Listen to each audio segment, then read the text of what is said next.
also known as a mountain tortoise, probably about a most common species of tortoise in South Africa. This one may be about 3-4 years old. A little bit bigger than about the size of a softball, about the size of a grapefruit. Half a grapefruit. Half a grapefruit with legs and a head.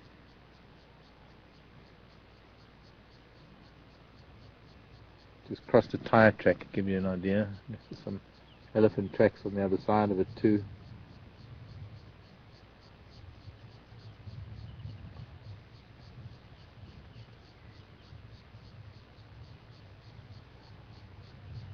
You need patience in Africa to wait for a tortoise to cross the road. And you need patience to wait for a snail to cross the road, because we get snails that are about as big as that tortoise. Oops, that hat of mine. I found something to eat. What is it eating?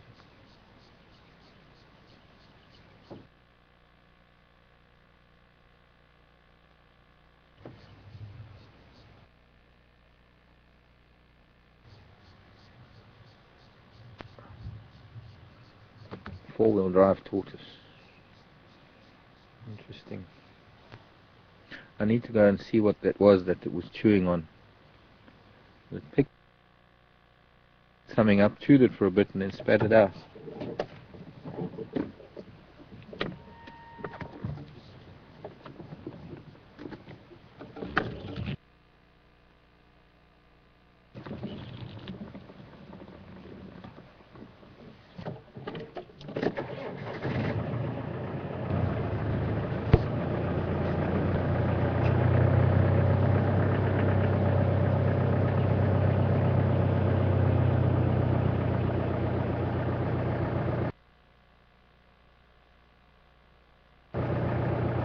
I can't see it now. Oh, there.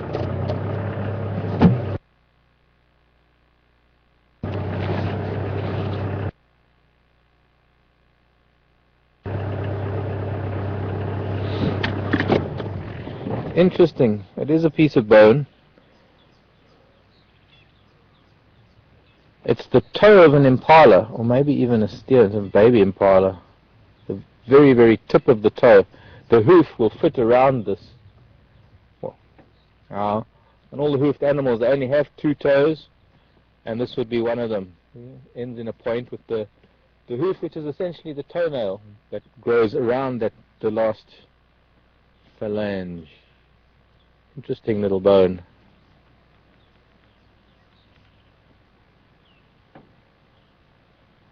And the tortoise actually put it in its mouth. There is a little bit of gristle here that is softened by the rain. It was probably trying to chew on that. It is quite interesting.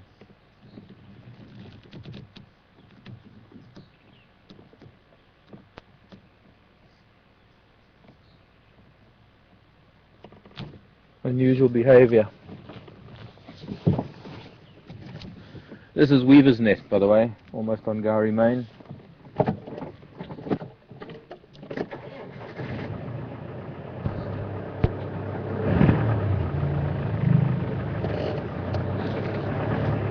We'll take the fire break down to Twin Dams. And then do a loop and see if we can find this elephant that was walking here. It looks like a young elephant. On his own.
Number of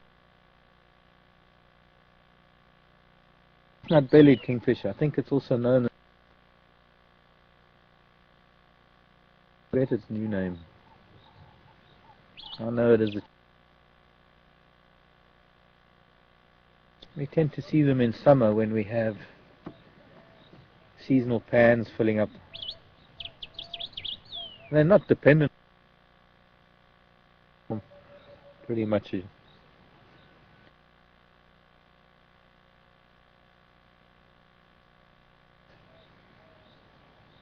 quite readily.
Whoa!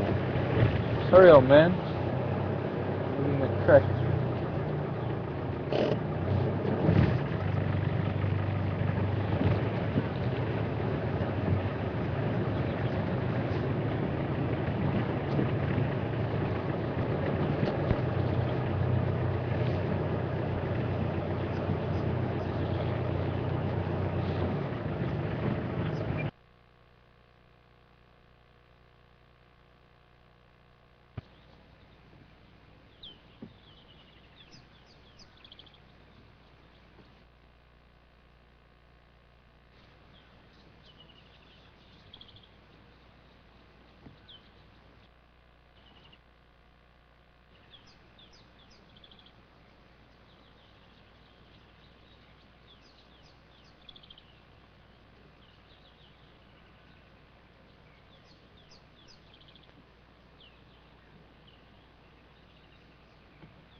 able to use his tongue to select the new shoots and the fresh leaves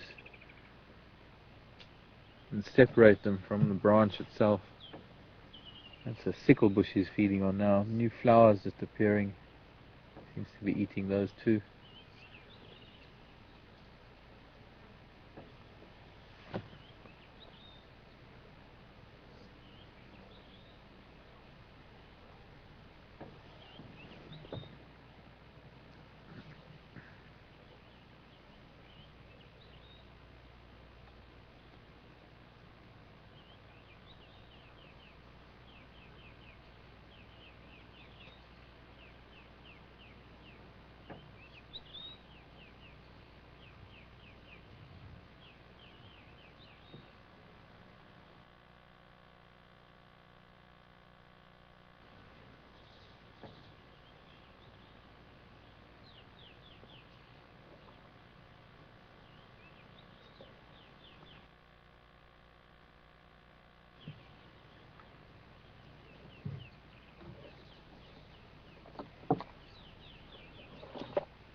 Thank you very much for joining me this morning. My name is Mark, and you've been with us on Wild Earth, and Suzanne has been on camera.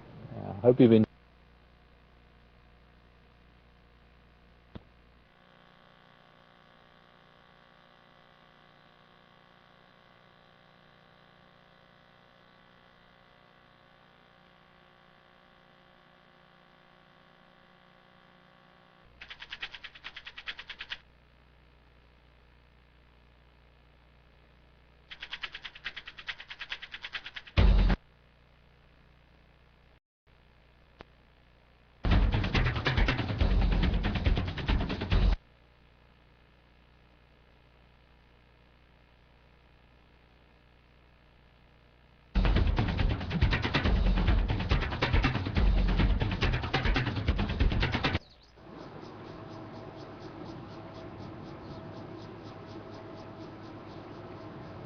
Hi everybody, good afternoon and welcome to Wild Earth this afternoon, and we have some wonderful African wildlife to show you, and I've literally just seen one of the baby baboons who I really want to show you, so we're not going to delay too much further, but welcome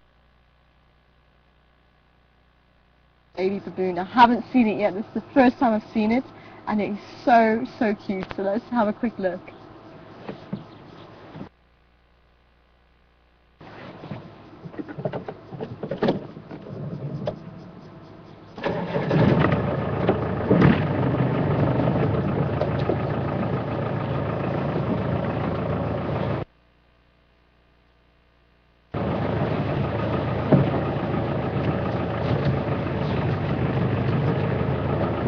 Hoping we could sneak into a better position. I can see it just lying with Mum at the moment. Can you see her over by the tree? I don't want to get too close and scare everybody off. But I'm just wondering if we're cool by association. We've actually got a lot of the Gowrie gang very close to us. But look, just in the shadow, you can should be able to make out a little pink ear and a little black head.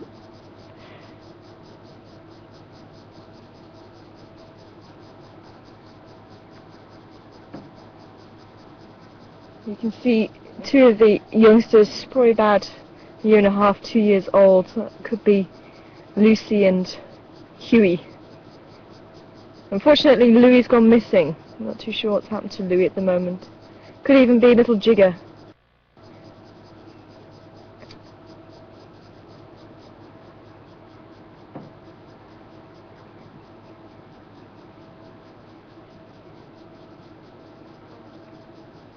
They're busy grooming each other in the foreground, and hopefully you should be able to see the very tiny baby in the background. Oh, and here comes the other one crossing the road with just clinging to the mother's belly. It should be joining the two youngsters that are grooming.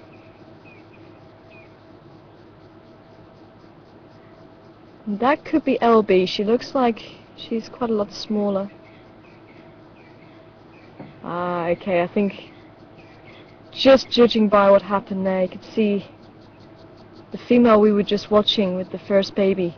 She was moved on by that other female, which says to me that LB is the lowest ranking female, so I think she was the original mother we were watching, and Mrs. Psycho is the one that walked up to her. Obviously a much higher ranking female, but you can see her baby also just playing underneath her belly.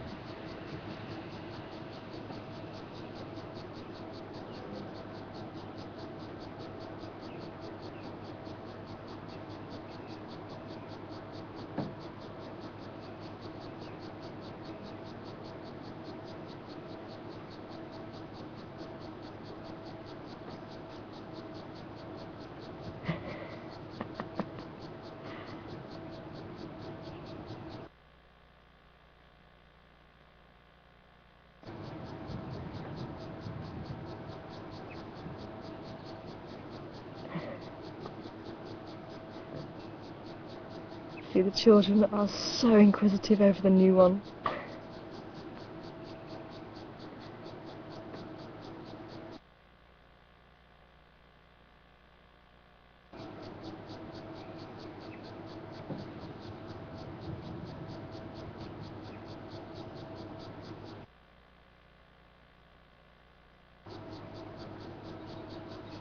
I think it's barely a week old.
The temperatures are quite hot this afternoon.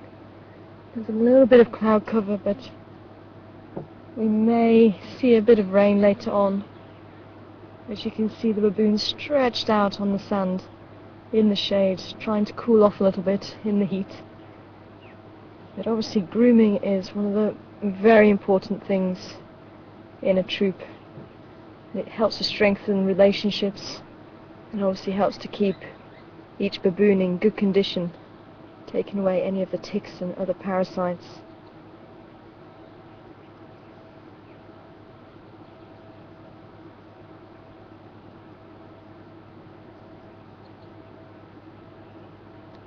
I'm just hoping this big male who's coming to join them isn't going to disrupt anything. See the youngsters giving away to him there.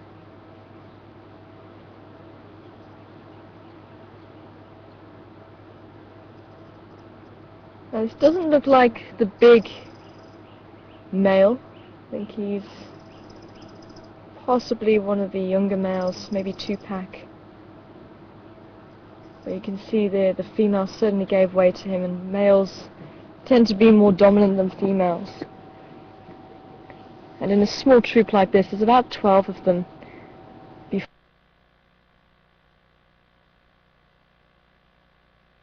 or even 5 males who are most dominant.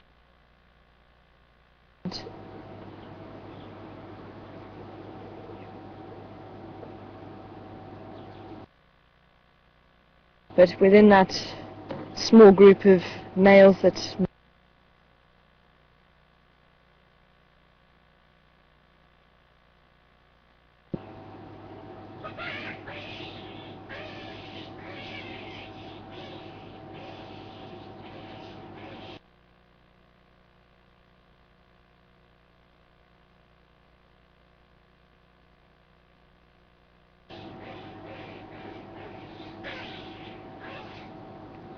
oh dear.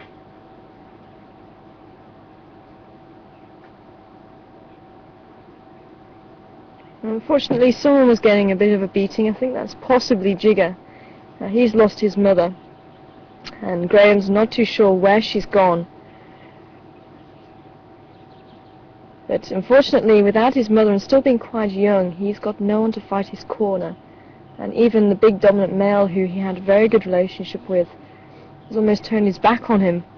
And he was also involved in being one of the ones to beat him up, which was quite strange.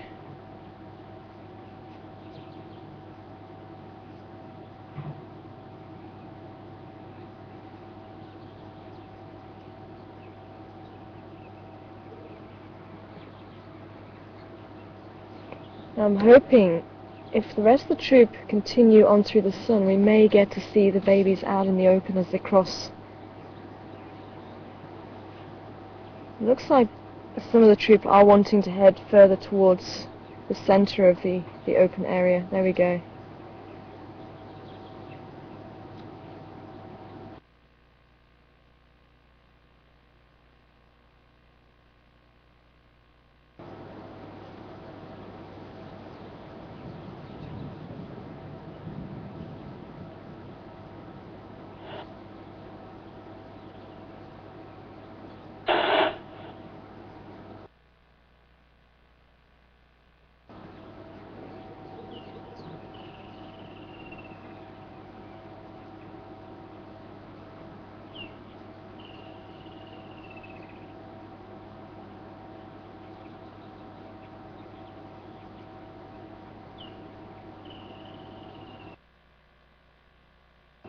And for a short while you will see the babies clinging to the mother's stomachs, and after a couple of months, when the babies are strong enough, they'll then start to ride on the mother's backs as they move. But they won't move too far away from the mother at this.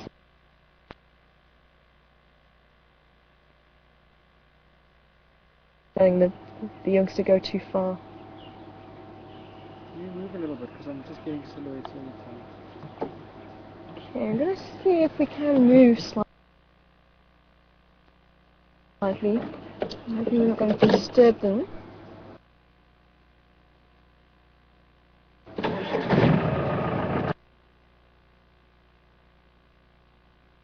It's actually doing exactly what I was just saying. Baby wants to go and have a look at other baby, and mother's going, no, you're not moving.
two mothers having a mother's meeting there at the base of the marula tree.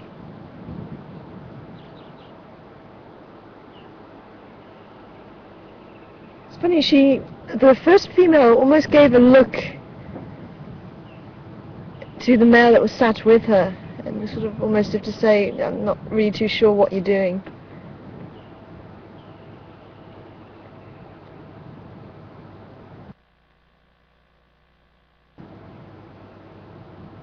Sorry, it wasn't the male, it was the female that was sat with her. Probably a higher ranking female. And she certainly seems to be making way for her. Every time she moves forward, I think it's Elby, the lower ranking female, certainly making her way. And that's possibly why she was giving her a look as she walked past and just checking that she wasn't going to be reprimanded.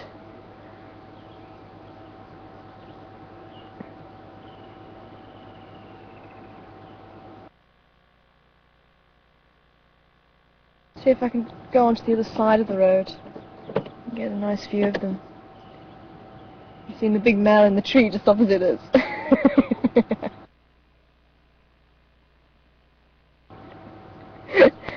Keeping a very close watch on us.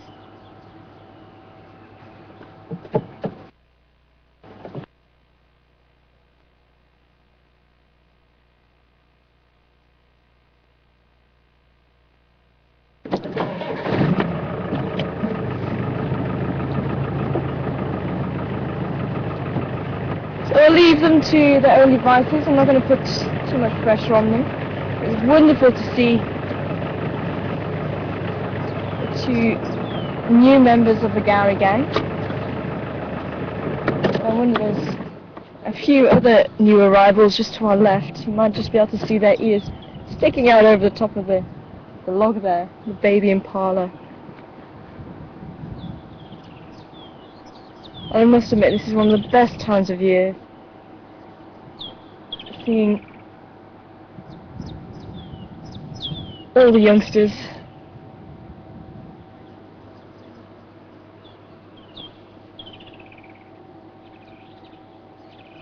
And you'll notice over the next few days how quickly these babies grow.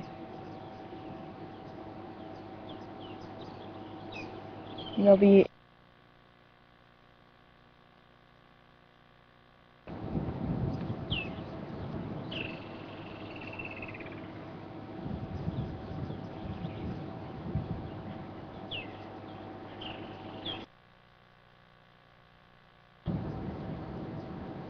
now the wind is starting to pick up a little bit, and you can see some of the adults getting a little bit nervous, a little bit jumpy. And again, when the wind picks up and it gets strong, it's difficult to determine where sights and smells come from. We get the little foal, little zebra foal up ahead of us is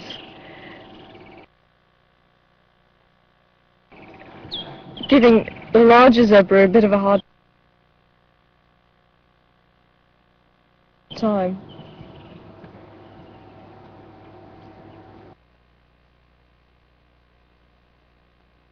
And now it's back with Mum.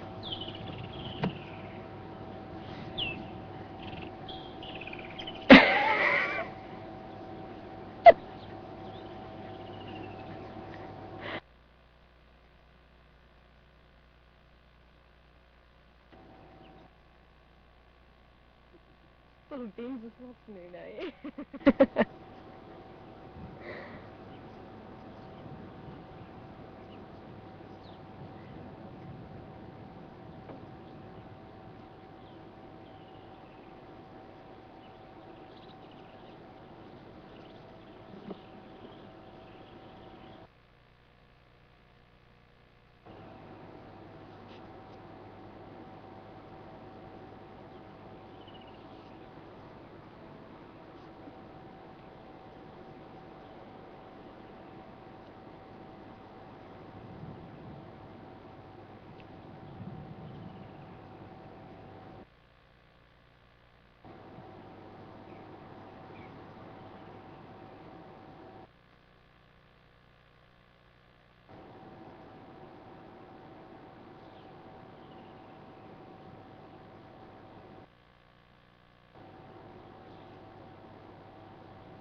It looks like the foal settled down a little bit. It certainly looked like there was a bit of a dispute going on between it and the older foal.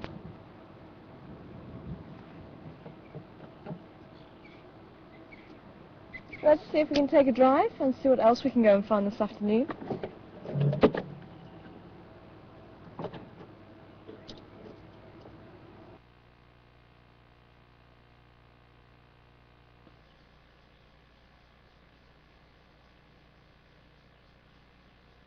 Right, all the babies around, the females do have to make sure that whichever lamb approaches them is actually their own, and they're very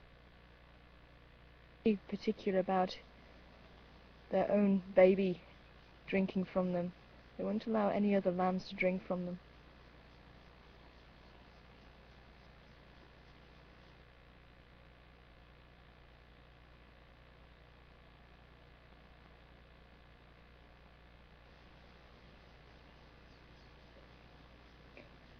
So there is the right one.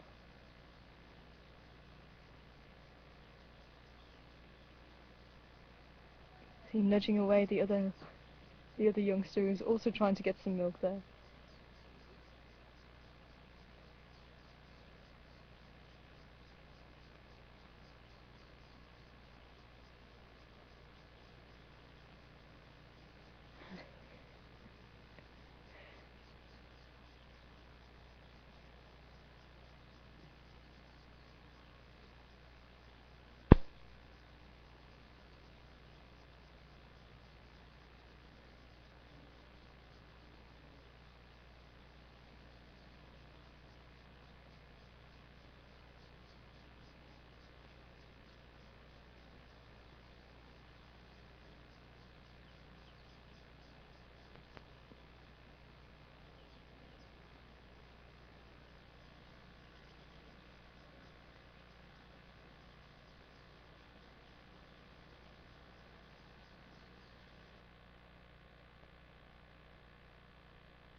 Impala are one of the most successful antelopes, but they do have to be extremely successful because they are eaten by a wide range of animals, especially with the baby impala. They're going to be extremely vulnerable to snakes, but also to aerial predators like the eagles.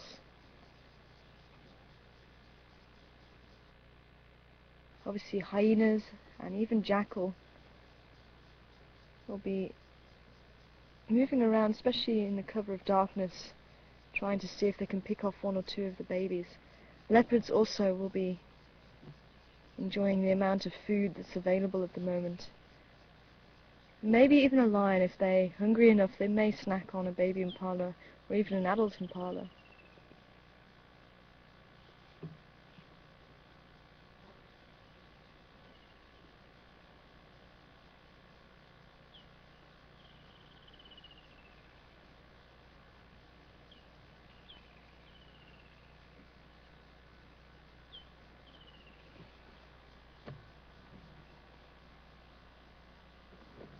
Well, let's leave them to it and see what else we can go and find.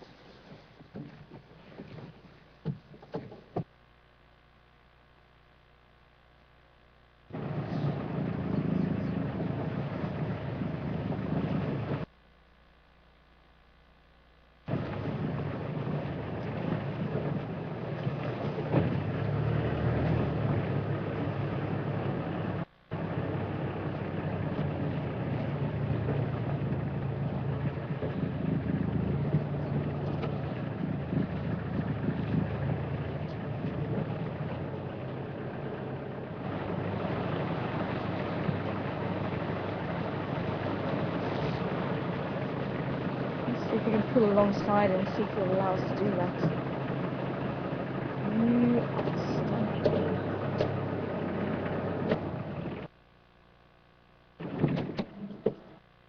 Doesn't seem to be too bothered.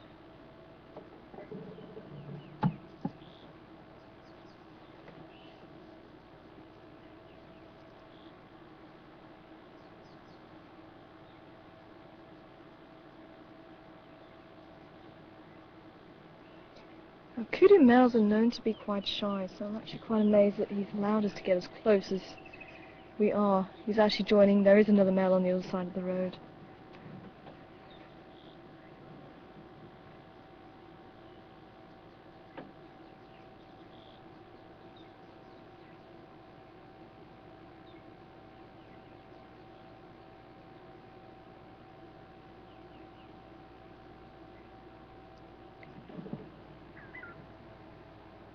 There's the second male I was talking about. His horns are extremely wide. It's probably about a meter distance between the two.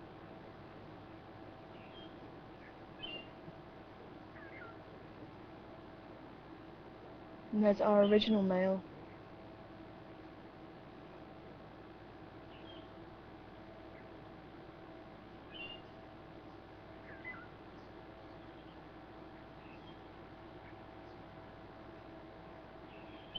Now obviously in the thick bush, those horns are going to cause them a bit of damage, especially if there's any predators around. And the way the kudu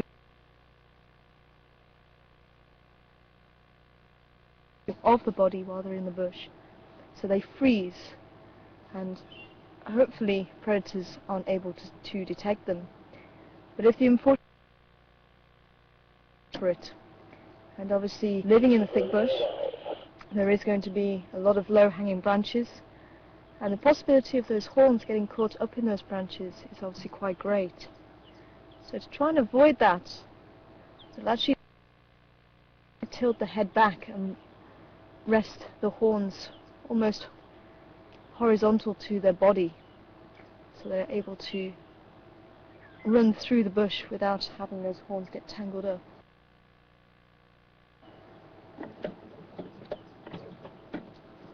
And I see one of the big five here at Treehouse Dam. Let's go and join them.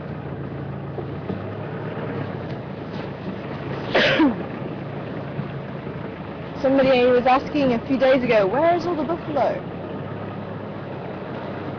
Well, we have three right here.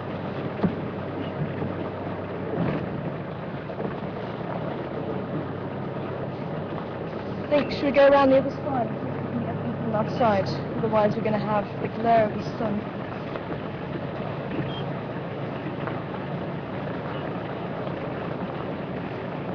Everybody's sitting down there.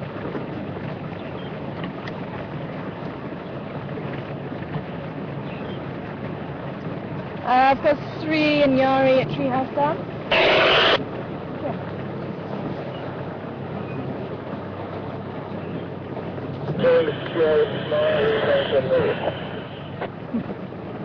Good afternoon, Graham. We left your baboon troop just at Oyatella Junction with quarantine.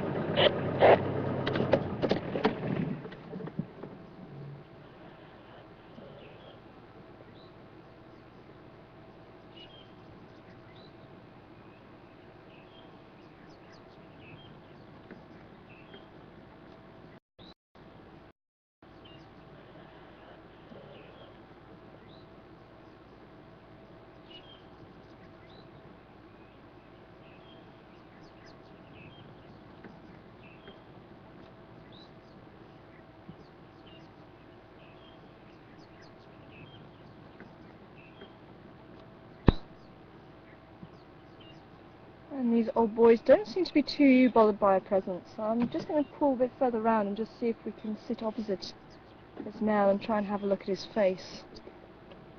The two boys aren't going to be too bothered by our presence there either.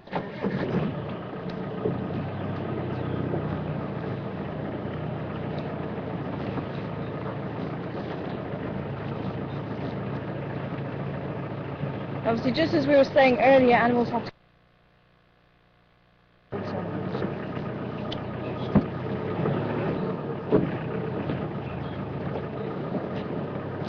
level out a little bit here.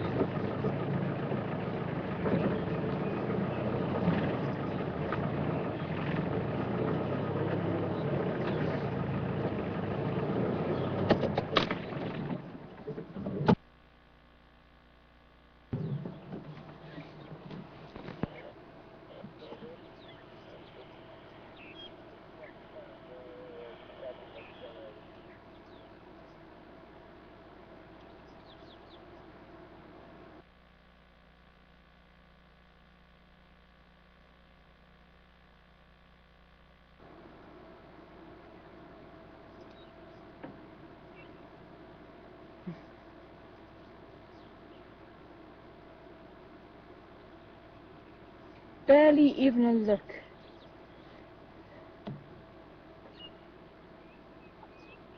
Makes you feel very insignificant.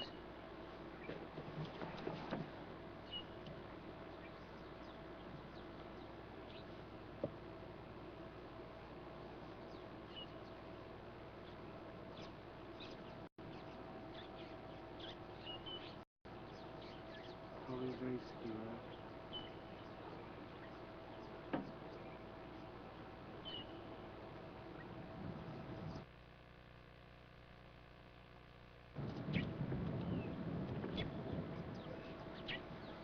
And the larger males also deciding to move towards the other side.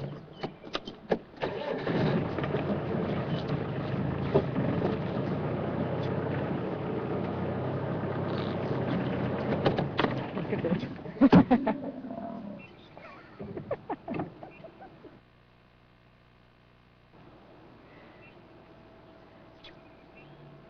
Not too sure what that was about.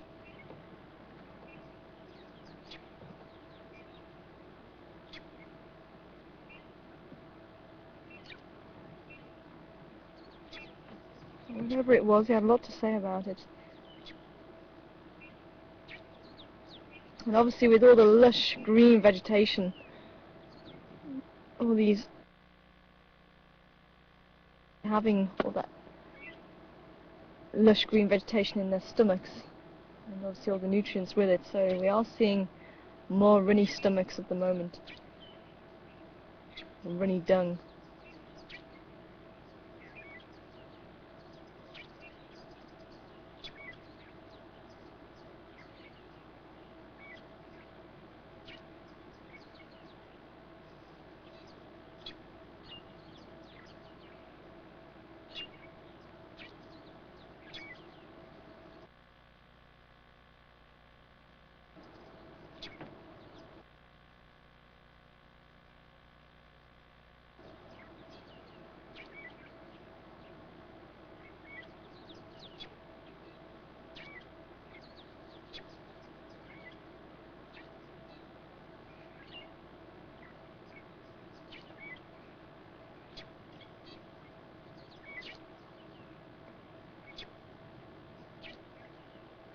Of course now there's quite a bounty of insects around. We've not really been visited by the fork-tailed drongos that you can hear calling now in the trees just above us. They don't need to follow us as much as they did during the winter time, waiting for any insects that we disturbed. But they will still follow some of the larger herbivores like the buffalo and the giraffe, and maybe even impala to a certain degree, still waiting for any insects that they might disturb as they move through the bush.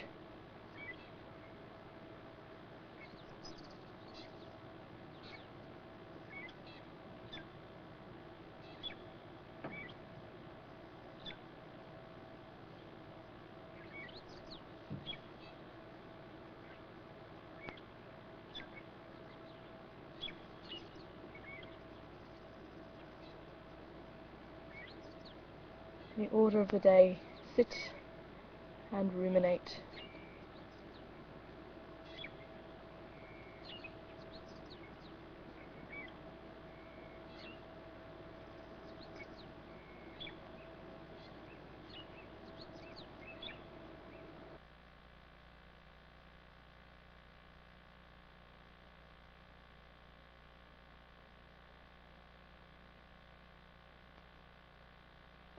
Good afternoon, everyone. Those of you who are watching,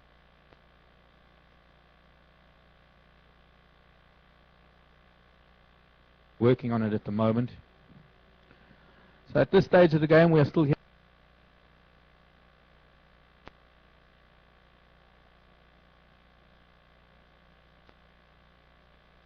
We have everyone working on it at the moment.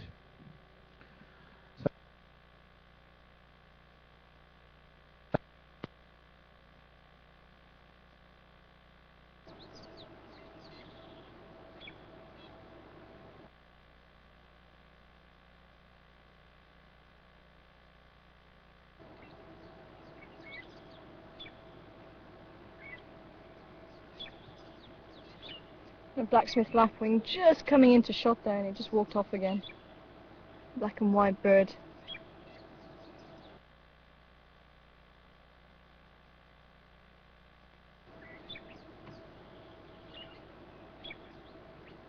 Okay, well, let's leave these boys to it.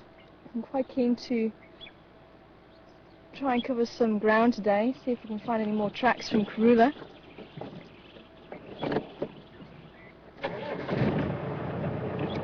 And maybe even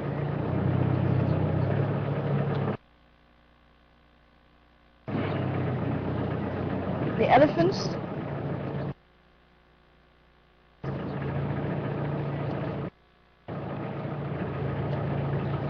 Even Mishu and Induna. My thought is that Mishu and Induna have finally flown to the nest. They've left the nest. I wonder if Karula told them that they must move out and find their own place. I'd love to have known what interactions have gone on in the last week or so with them.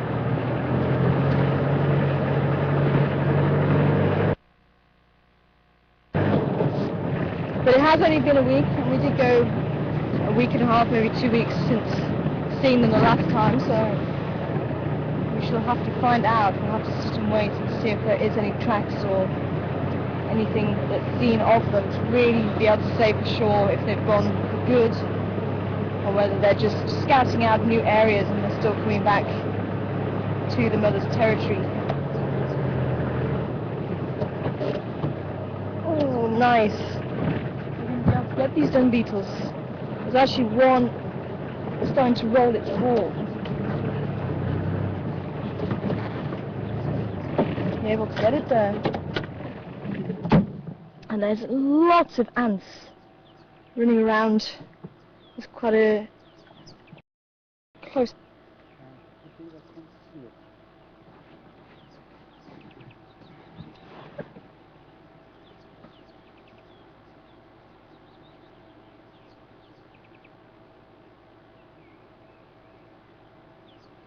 And these look like the copper-coloured dung beetles again. Seems to be the species of dung beetle that are most active at the moment.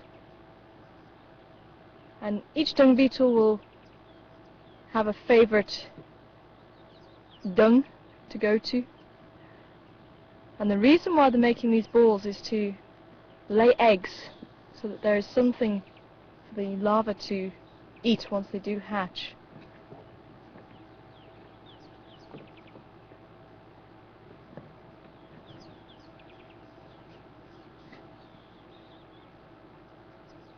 And this particular species, both the male and female will actually start to roll the ball, roll it away. And I believe the female will also be buried with the ball. Ooh.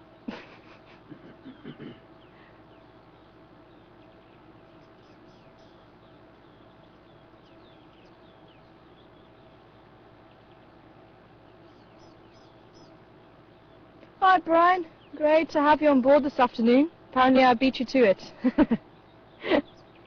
Apparently you were asking for dung beetles.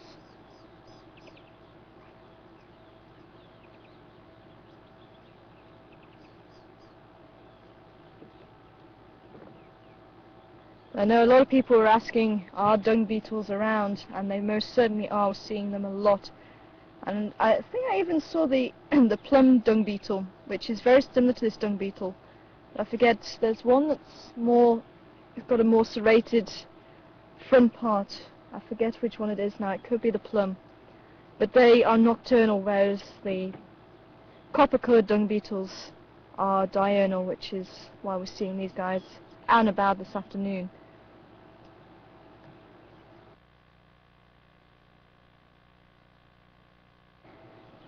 Actually gathering bits of dung and scraping them together to put them in the ball. And the one on the left is actually rolling around in the sand, and as the dung ball gets rolled away, the sand will collect, and especially if there's clay soil, it will harden and it will actually become an outer case for the dung, and it will actually help to keep it moist. But we must keep an eye on where these dung beetles go, because dung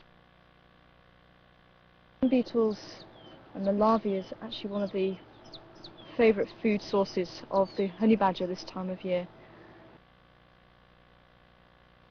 And quite often you'll find these nests, the dung beetle nests, that have been dug up and these balls opened up to get the larvae from inside.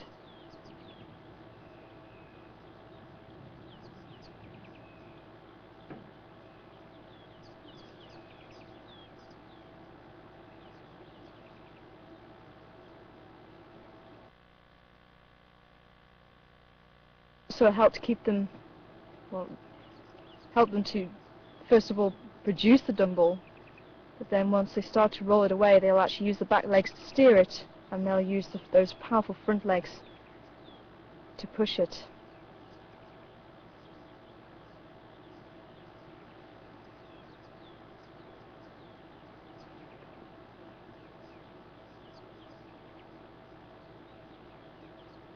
As I say, there's a lot of ants moving around as well.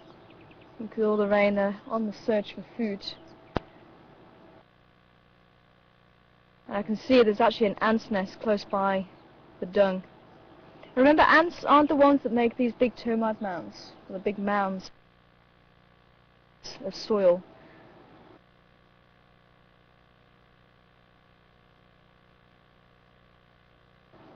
Ants won't really make anything above the ground. The nest is all below the ground. But it's the termites that produce these big mounds.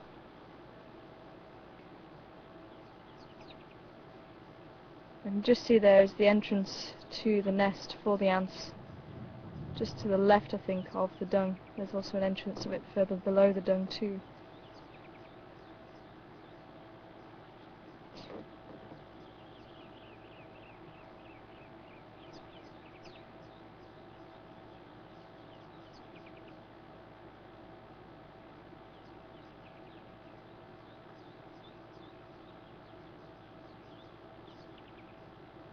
Hive of activity this afternoon.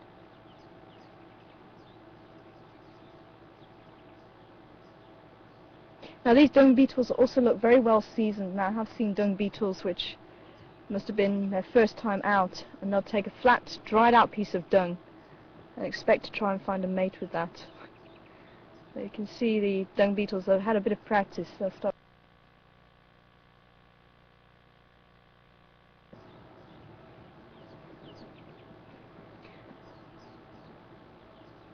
And they're pretty determined. If they want to get the ball to somewhere, they will. Whether it's up quite a steep incline, they will battle, and they will eventually get it right. It's quite amazing to watch them. I've even seen dung beetles trying to roll the balls up over termite mounds, and they'll get so far and they'll roll back down again, and they'll try again, and they'll go halfway up again. And it's one of the funniest things to see. But for some reason the drive is so strong that they must get it over this termite mound, and there is no other possible.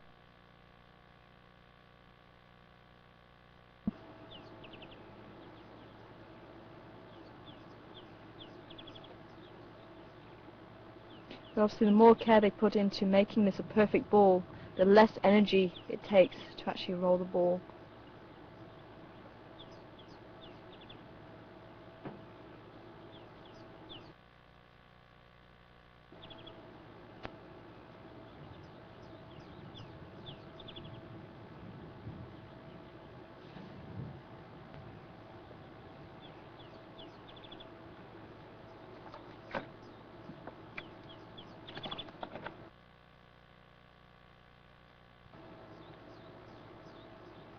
We'll have to see if we can find one rolling the ball away. So let's leave these guys to.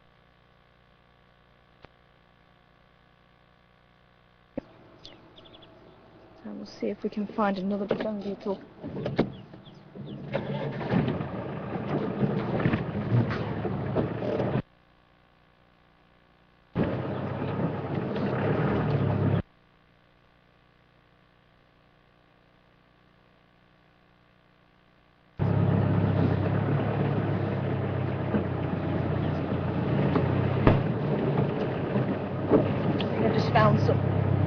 very old elephant dung.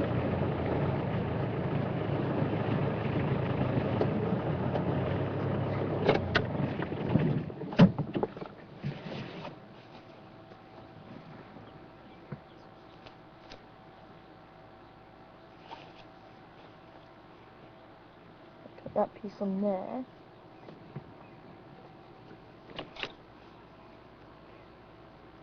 But already you can see it's still, even though it's old, you can still see it's kind of a ball shape. Whereas the dung that the dung beetles were on was very flat, like a pancake.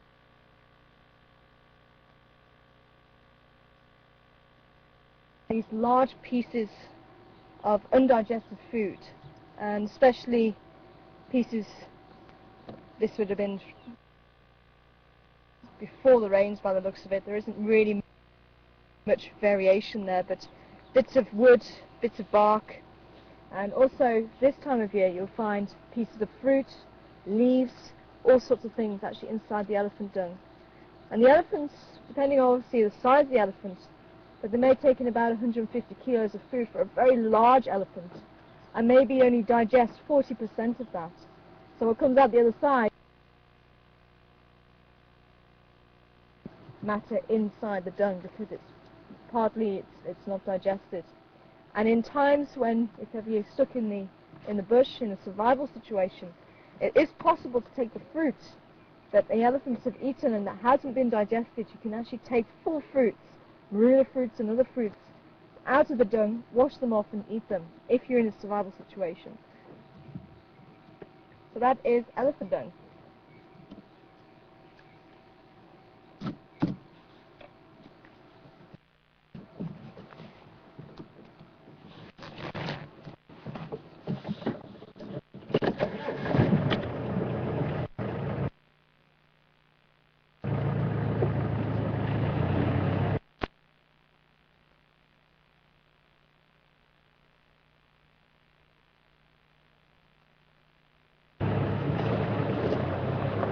Going to be alright just standing right here, and then we'll see if we can sneak up onto the top. So what I've found here is warthogs here are a little bit skittish, possibly because of the amount of predators in the area.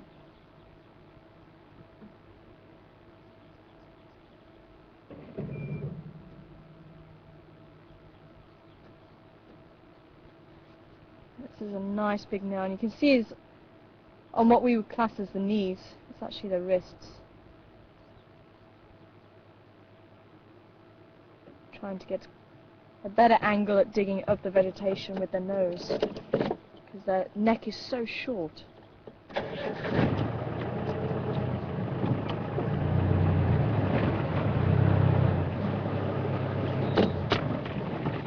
Leopard tortoise gets its name because of all the markings on the carapace. The yellow and black markings.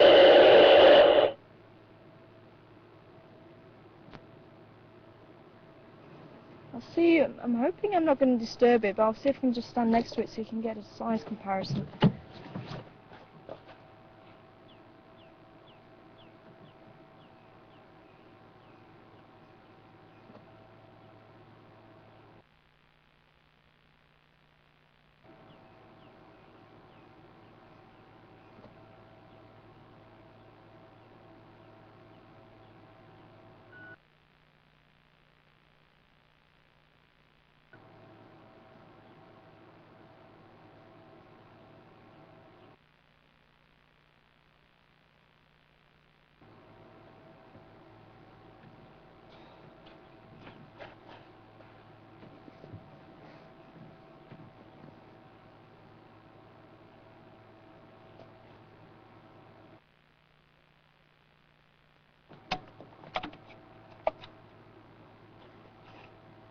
You might have wondered what I was doing. I was trying to see if I could find out if it's a male or female.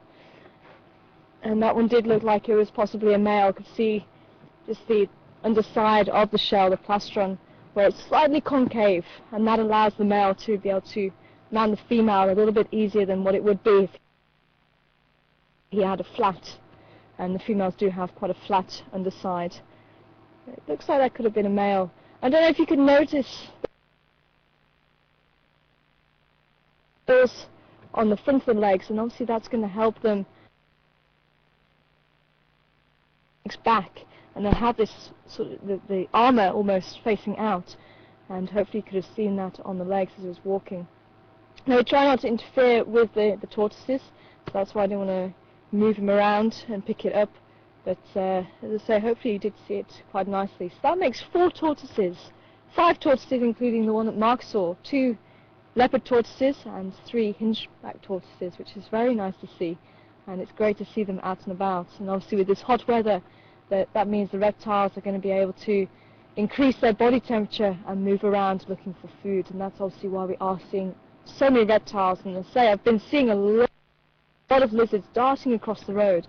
They've just been far too quick to catch on camera, unfortunately. But we'll keep trying.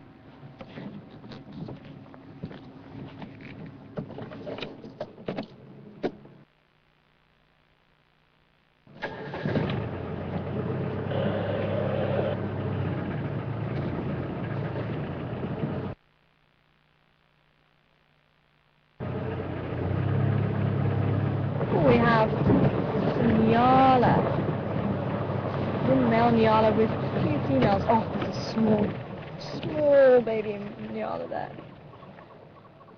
Just a little bit bigger than the Impala that we've been seeing. Male just disappeared.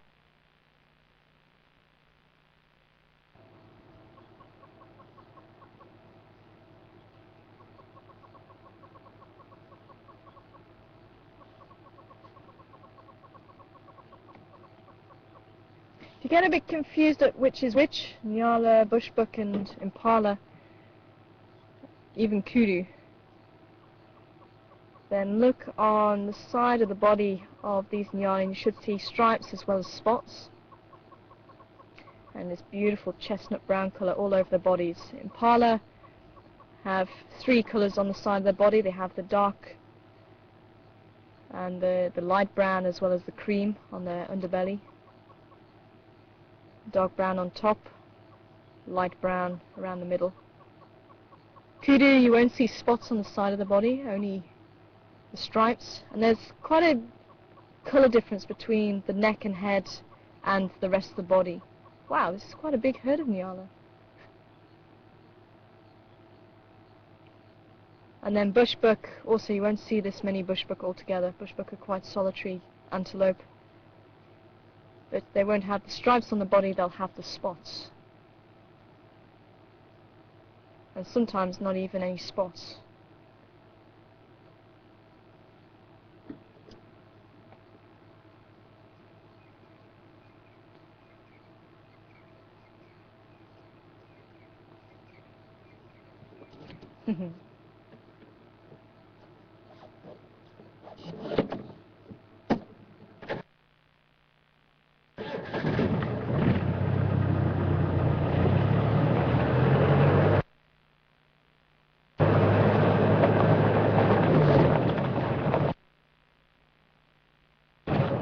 Good morning, everyone. Welcome to Wall F from Jim Game Reserve in South Africa. And my name is Patrick, and I'll be presenting and guiding this morning with Sebastian behind the camera and Mark Weiner in final controls. Very beautiful morning. Constantly out there, and the roads are nice and muddy and slippery out there. So let's go out and see what we can find.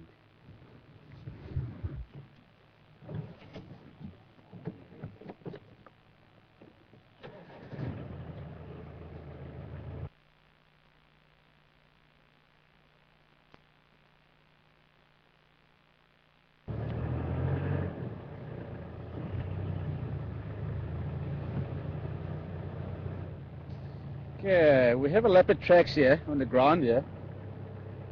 Very fresh leopard tracks are heading down that way. Nice. Let's go and see. Very fresh, yeah? We might not be too far. I think we must keep our eyes peeled here, Seb. Oh, there he is, there he is. Nice. Beautiful. I'm just going to stop here for now. Looks like he's stuck in some impalas.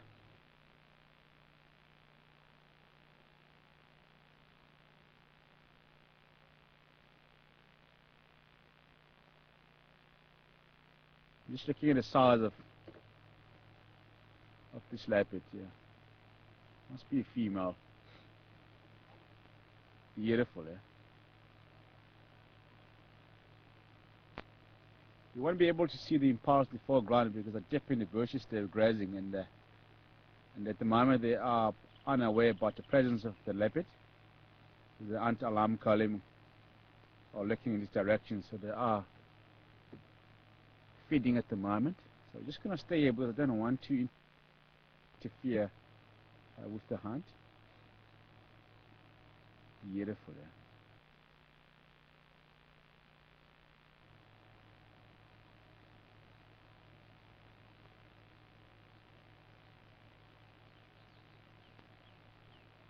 Just look at the towel. Twitching. That is a sign of excitement,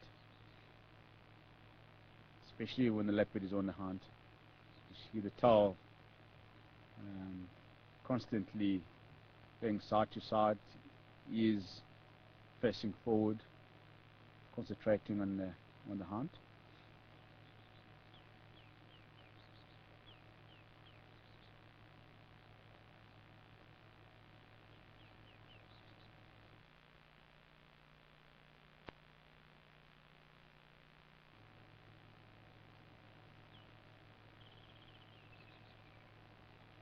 So how camouflage she is, very camouflage creatures, the leopards.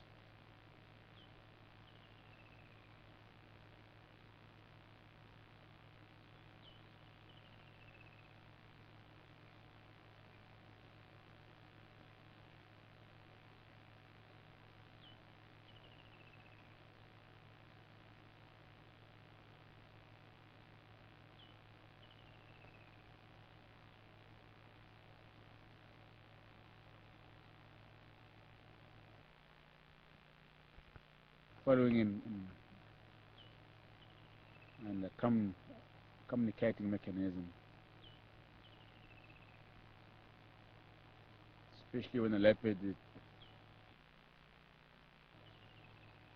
is walking through the thick bushes or long grass with the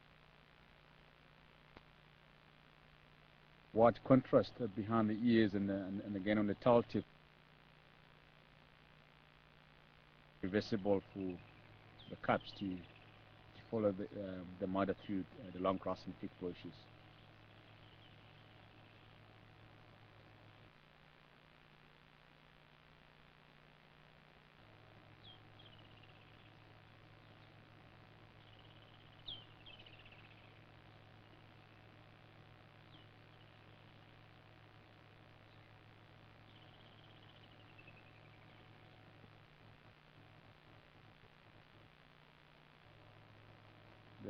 There you go. Wow, look at that, yeah. The silent hunter, the leopard.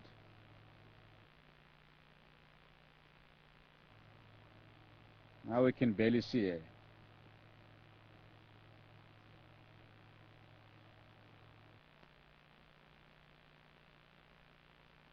It's short grass here. And she's just lying down at the moment. See how she well blends in with the vegetation in the grass.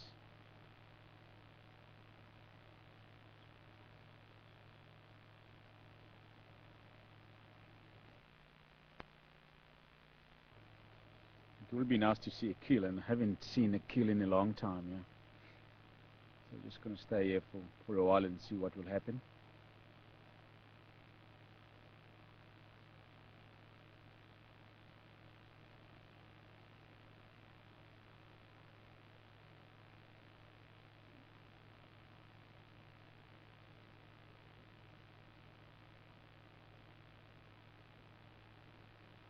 She has a perfect cover to be able to stalk the impalas. Yeah. There she goes, she's moving again.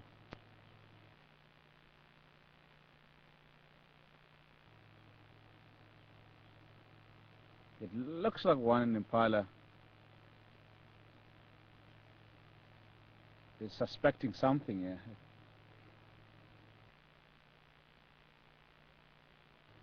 There's one impala standing behind the bushes, and then she's constantly looking this side towards the leopard.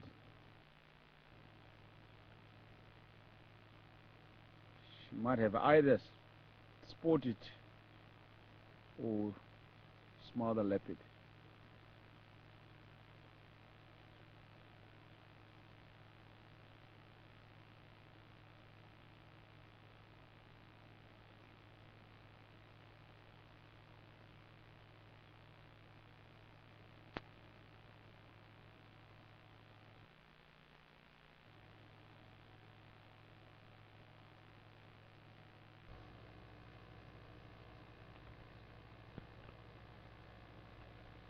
If the leopard makes one movement, just a slight movement, of the impala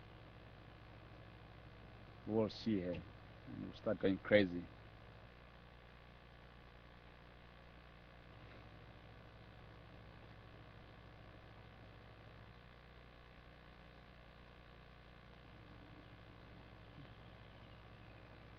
She is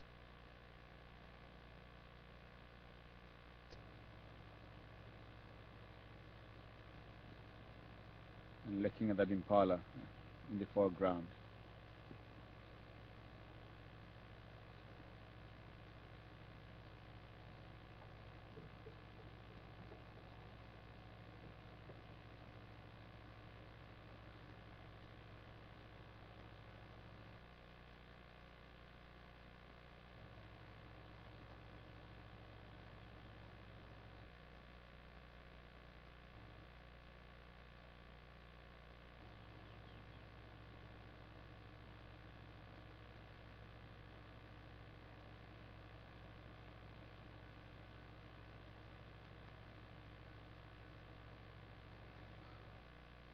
Just going to try and contact the game drive vehicles again.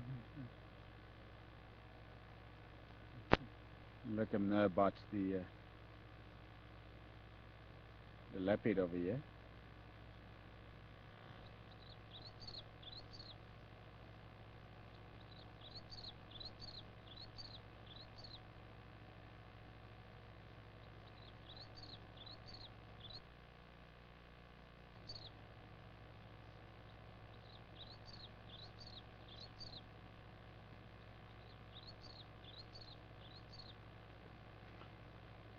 Looks like my better from this angle here.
Impalas are moving slightly deeper into the bushes there. So the leopard is also getting up as the impalas are moving deeper and deeper into the bushes.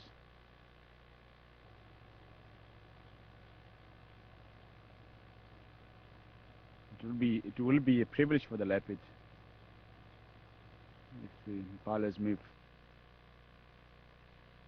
She's sitting up now to see where they are moving. she might follow them.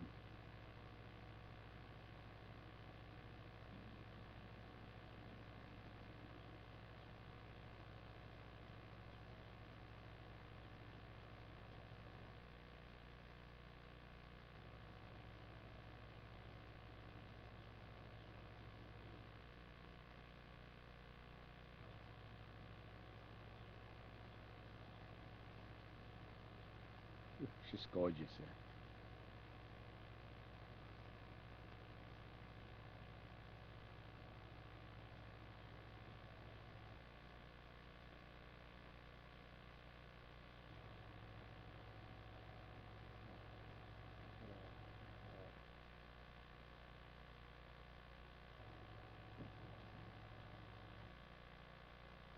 Sure.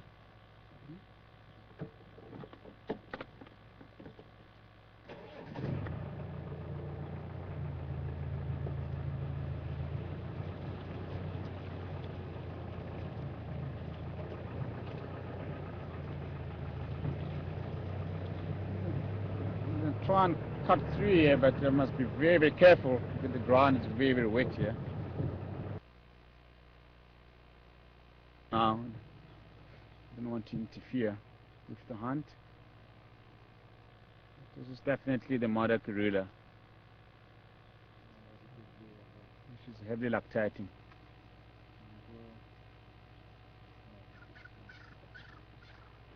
She's fasting, yeah? Yeah.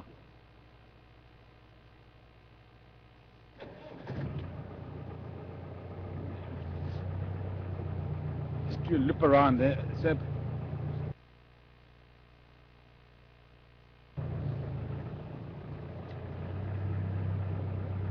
Yeah.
She ran down that way, yeah?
It's very thick here.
switch off and listen for any alarm calls or any distress calls.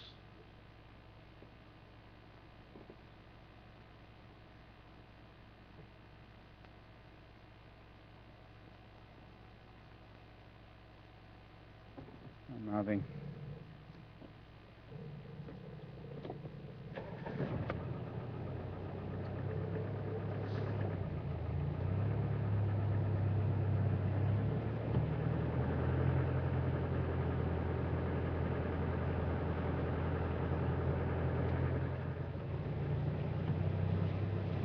See the impalas way in a distance.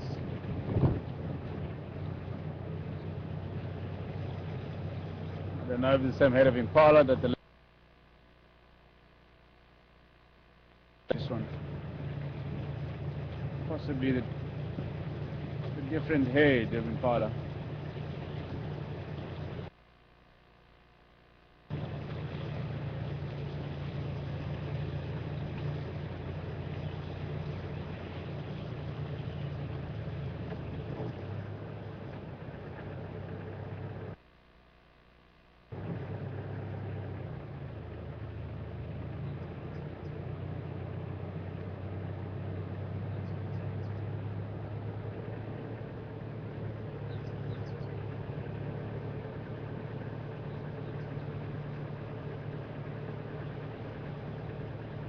I'm going to drive as steady and slowly as possible. So you can find the tracks or drag mark or hear any alarm calling.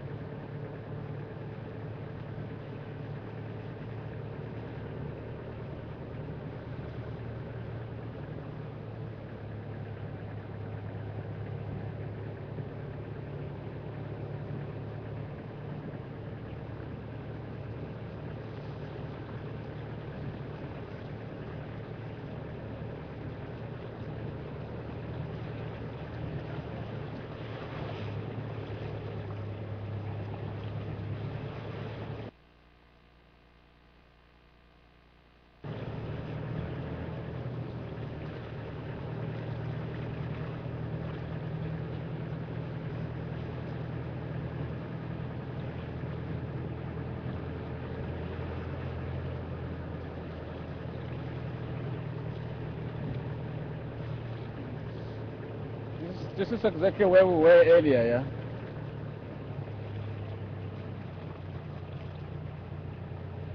The leopard was stopping in impala. There's no sound of anything so far.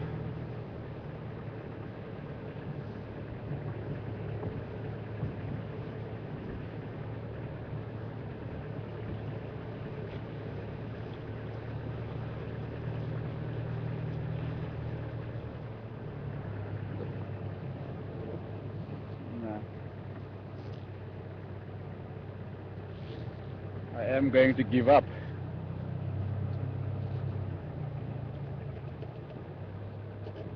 We shall carry on.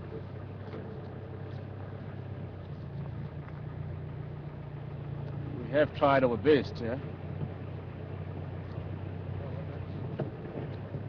No, it's just welcome on the Ganda. Still driving around here in this magnificent African bushveld looking for animals, but unfortunately there's not much happening around Western Ghana this morning. And even Belgium, I was speaking to Apps on the radio, and he says there is not safari. The old female leopard. We just have a few zebras here walking down towards the vehicle. And the one on the right hand side has Natal.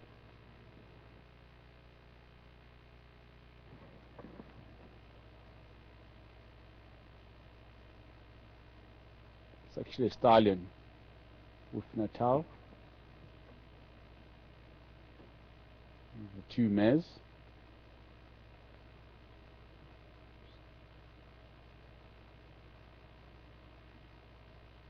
Looks like it's been beaten off the tail, yeah. Probably by the other stallion from the fight.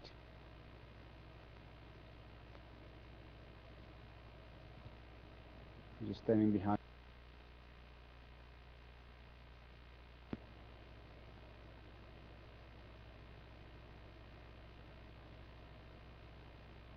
The stallions fight extremely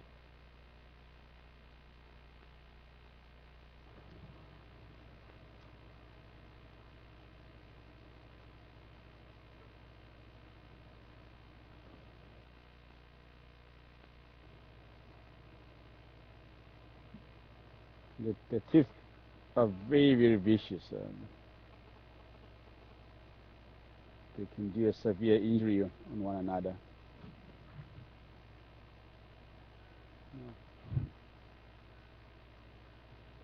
Walking across the road into the drainage line. Let's carry on. See what we can find.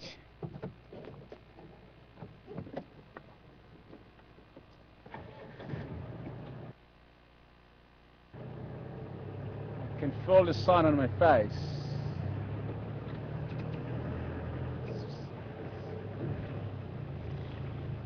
It's battling to get through the thick clouds there in the sky. Yeah, the sun. The head of Impala there. Let's go and take a closer look.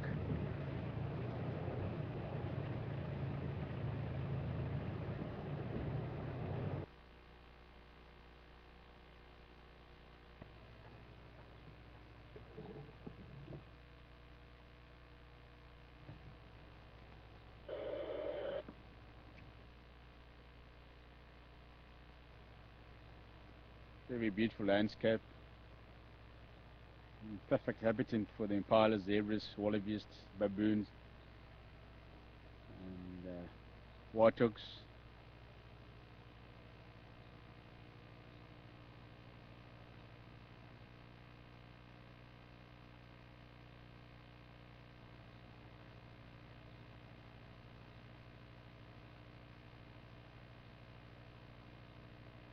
The baby impala trying to keep up with the mom.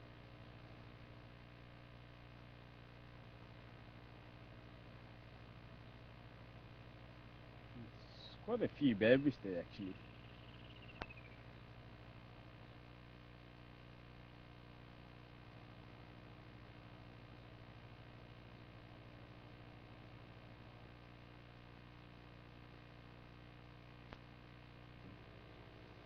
Nice and clean from the rain.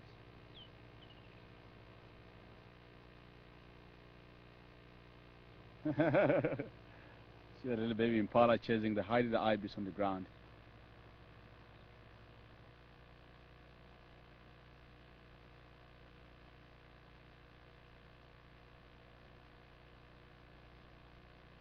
Nice and clean.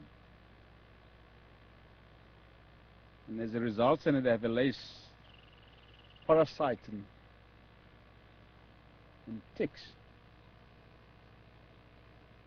than the many other anthrop species.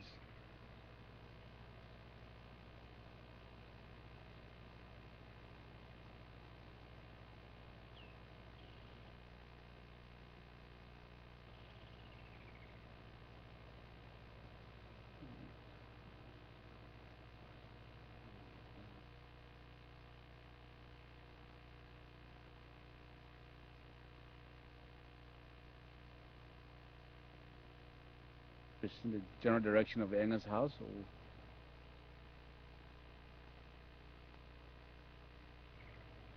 Safari TV crew house, I mean to say.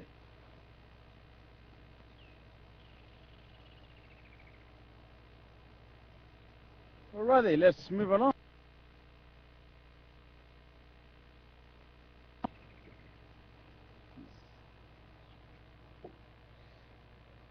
Wooden kingfisher shouting in the background.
sunlight? Where is the sunlight? So the wooden kingfisher trying to mimic its call.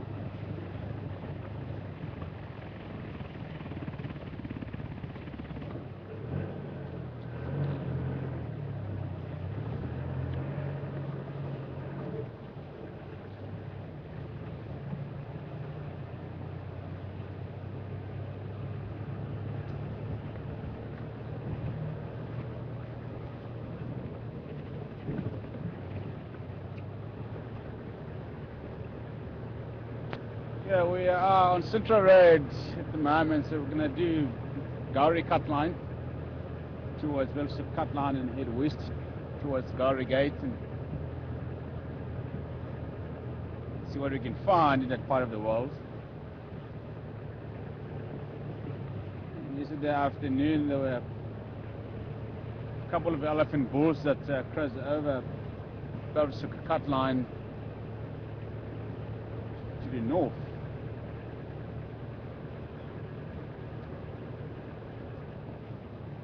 Just gonna go and check that area. We can be lucky with them, you never know.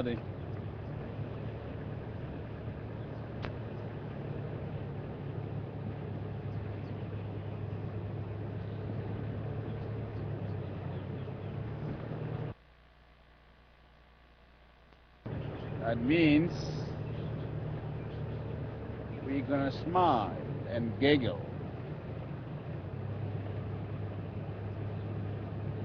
What the local people say. If you see 2,000 on the road, they say 2 for joy or 2 for happiness, whatever.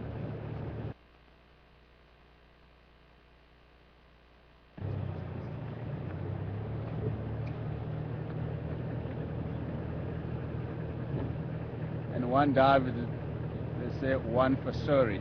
That means bad luck.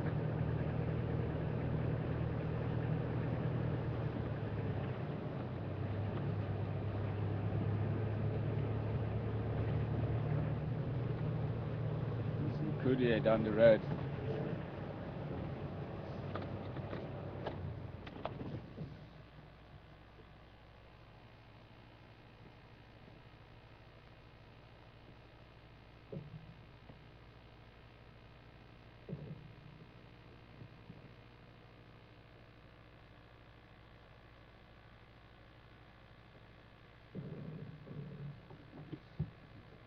It's a young male kudu. You can see just these little horns coming out. There we go. It's going to be hard. The horns And now. as I say, hopefully we'll be out on drive. I'm quite eager to catch up with the crocodiles, see if it's still around the Twin Dams area that we've Another seen this graceful morning. insult that we And get. the lions, which are apparently still around in Vubu Road. So they may make their way down towards Gowrie Dam at some stage. Oh, there's the hippos.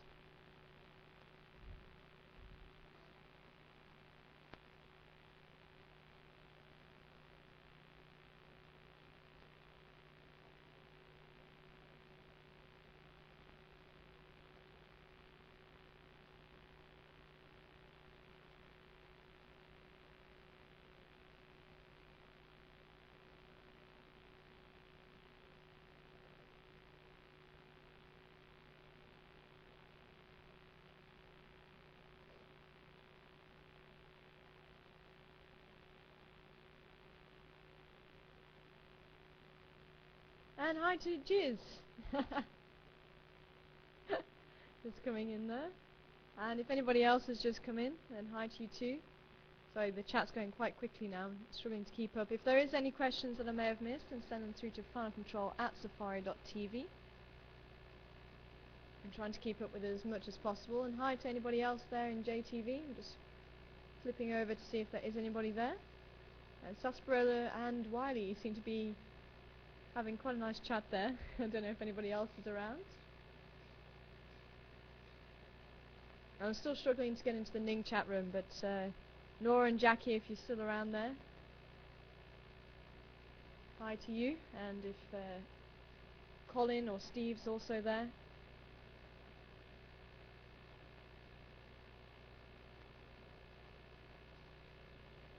And hi to Kay Felter, asking if we saw the stripes on the lioness's legs yesterday when they were mating. Did anyone notice? And it is possible. They usually have the spots on the legs. I don't know if it was what it was, but usually in the coloration the lions will have spots when they're very young, and they tend to fade as they get older, but they will still have them when they reach adulthood, and only when you don't see any spots on lions does it really mean that they're incredibly old. I'm just listening to the radio, seeing if they found anything.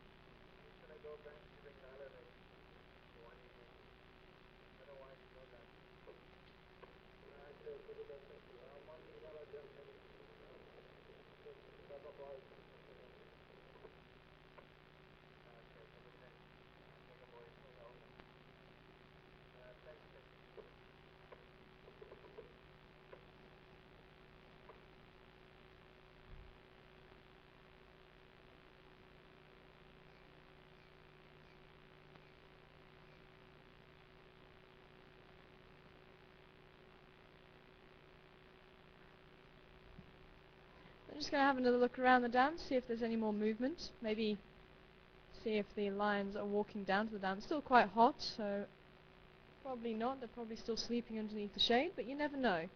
Oh, there's a buffalo there at the water's edge. Could be elephants moving around. There's a lot of trees with fruits now. Might be tantalizing to them. We've had the monkeys in camp all day. Also eating the fruits that are around now.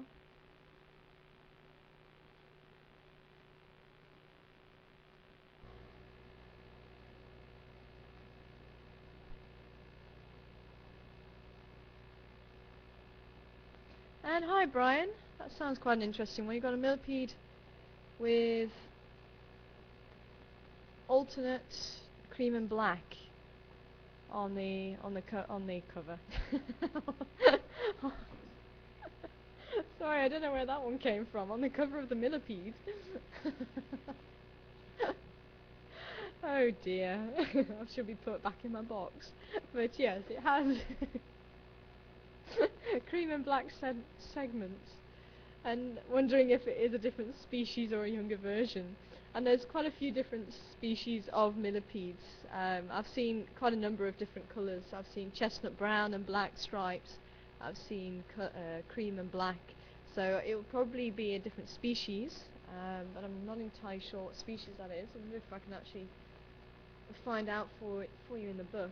You don't often get a chance to have field guides with those animals in it. I've got an insect one, and I've got well, a few insect encyclopedias, but obviously with the millipede it's not an insect, it's got many legs instead of 6.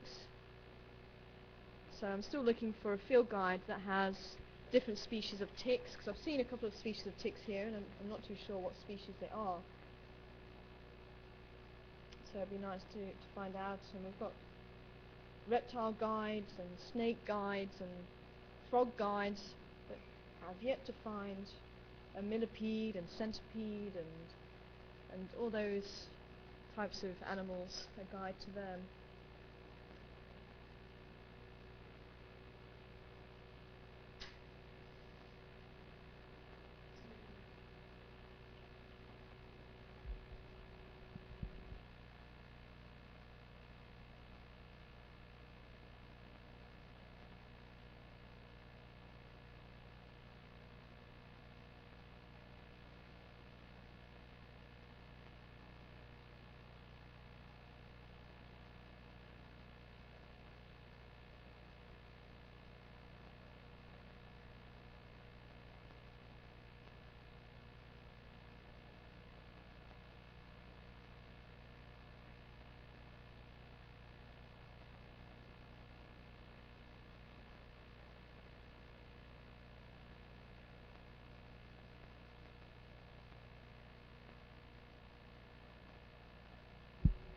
Thanks for that one, Rookie.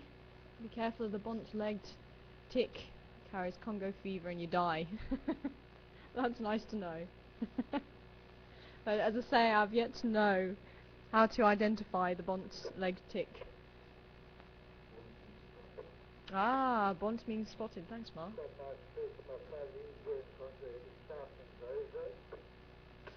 Ooh. I wonder if Karula has just been spotted. This is just saying that there's a female leopard walking down Zoe's road. Oh, same tracks.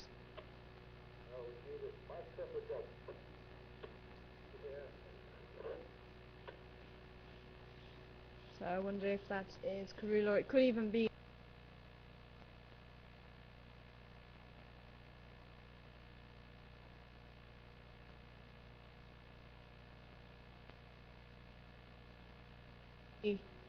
Tingana, because she came also over into Impala Plains. So it could also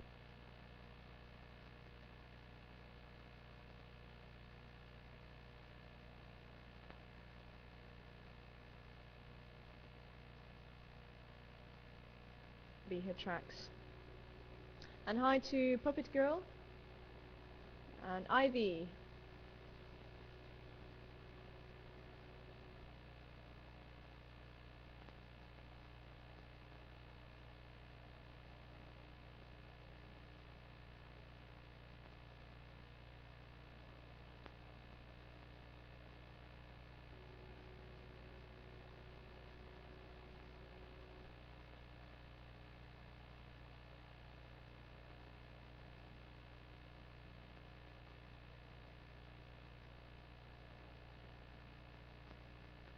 Ah, Philip's saying Bond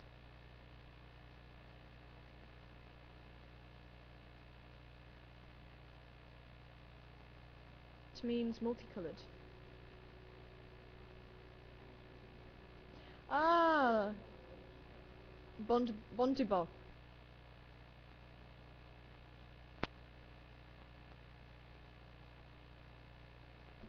Yeah, Bontebok. Yeah, of course it does. I forgot about that.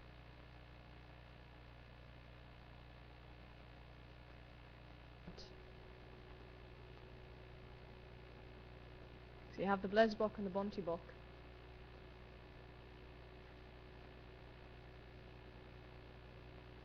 And Animal Lady, has anyone seen the cubs out and about, and who gets to name them? I'm not too sure whose cubs you're talking about, but if you're talking about Karulas, we haven't seen, or the guides haven't seen them for a little while, because where she was denning, it was quite waterlogged, so they couldn't get the cruisers in there because they would just sink. That's possibly why she was denning there in the first place. Maybe she knew. But we haven't seen them or heard that anyone's seen them for a little while. But we do have Saseka and Tingana also having cubs. Saseka's got 2 cubs, Tingana's got 1.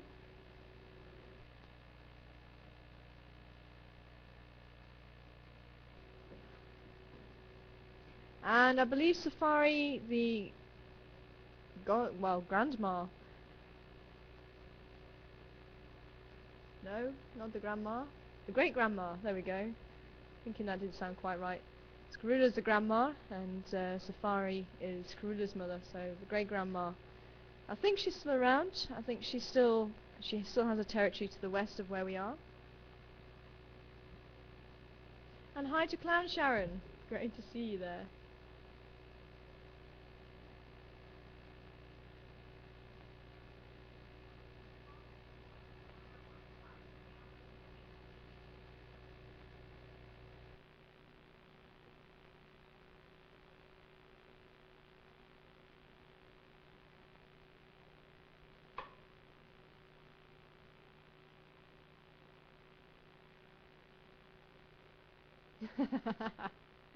And hi to Helen and Pat in Ning. I do apologise, I'm unable to get out or get into chat at the moment. I'm still trying to get into the Ning chat room. But hi to everybody who is in there. And hopefully I will be heading out on drive soon, Helen. Keep your fingers crossed. I did wait for you. I waited for you to get in here. And K-Town Kicks, great to see you.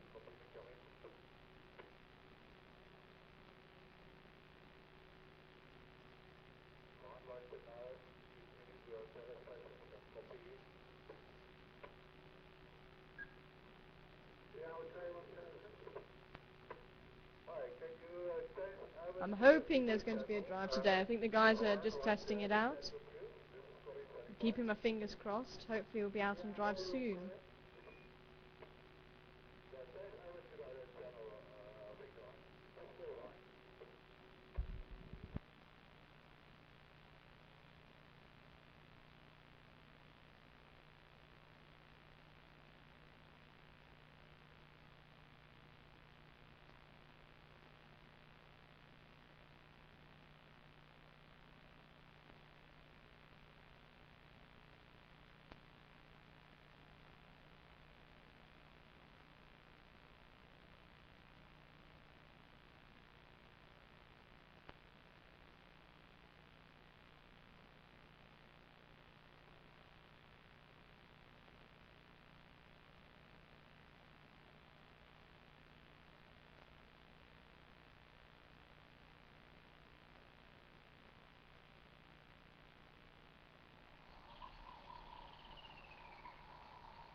And while bored, did I drink some Mampur yet? Yes, I have. And funnily enough, I don't remember the night. Very strong. I only had one shot at it. But yes, very, very potent. And Dreamer, how long do leopards live? There's some leopards in the Sabi Sands that are living up to about 16, 18 years old, which is quite old for a leopard. But I'm being told by the guys that it looks like we should be going, or should be able to go out on drive, so I'm going to drive out to the quarantine area, and hopefully I should see you on drive very, very shortly. So hopefully everybody, you can join me then, and I won't be back in Final Control to speak to you. I'll be back out on the Gunda and having a drive. So if anybody would like to ask any questions, still send them through to finalcontrol@safari.tv, and we hopefully will be out on the drive. And a quick hello to Sally, just popping in to say hello. Hi to you too, but I am going to say goodbye now and hopefully be out on drive. Oh, and Cardinal, just coming in there.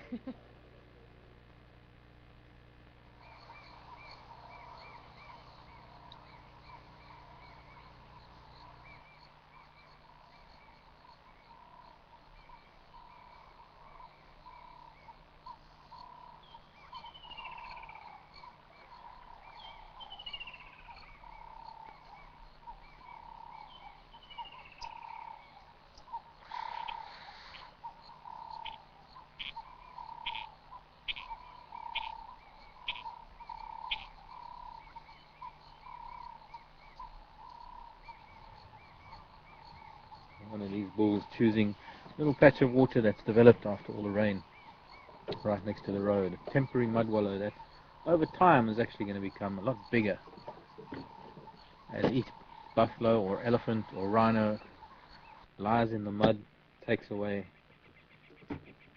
several kilograms at a time. And every season these little wallows get bigger and bigger. Let's move on. Let's go and look for some other things this afternoon.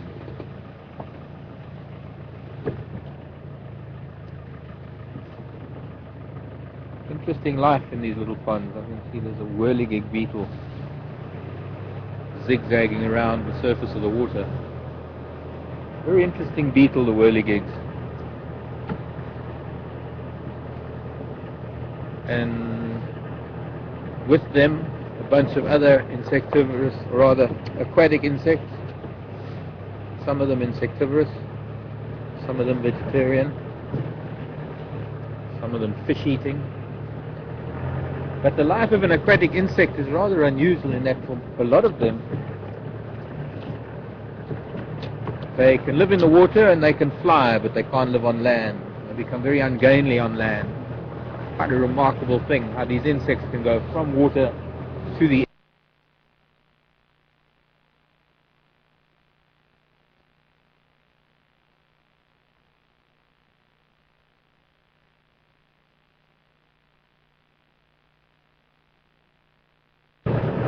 different types of light rays.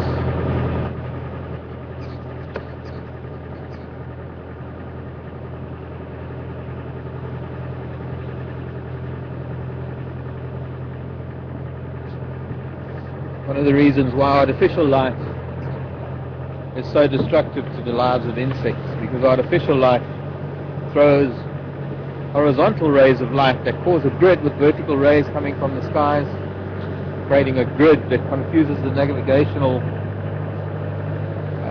expertise, for want of a better word, the navigational, what's the word I'm looking for? Prowess.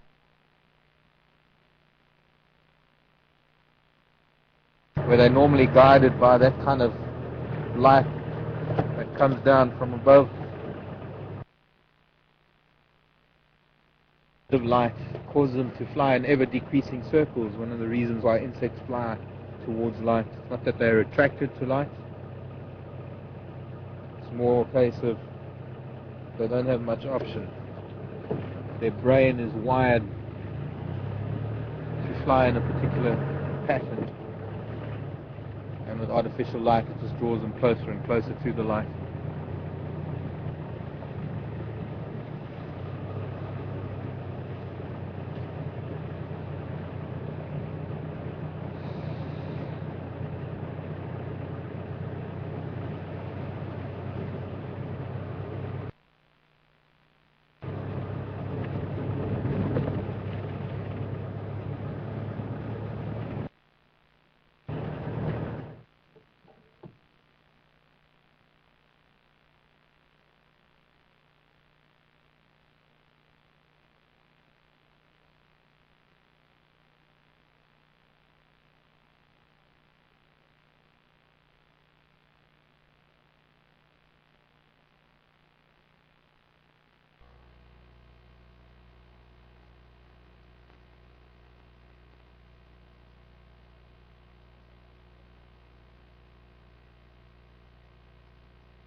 This afternoon is Sebastian.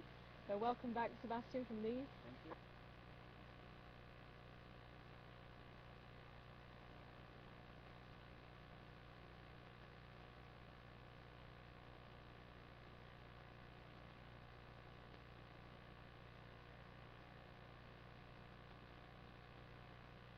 Down. So there's quite a few animals to maybe look for this afternoon. So let's not waste any more time.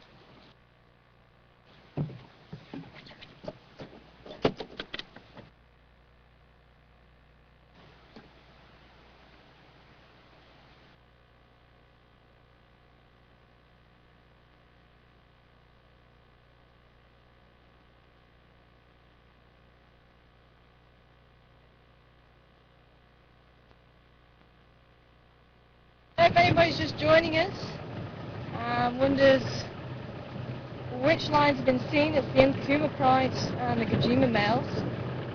From what I understand, it's just one male and one female now.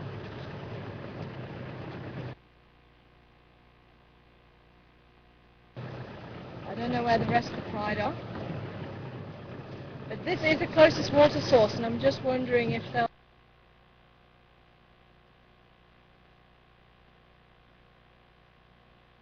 make their way down here to drink a little bit later on. being Juma Hall or Gowrie Dam.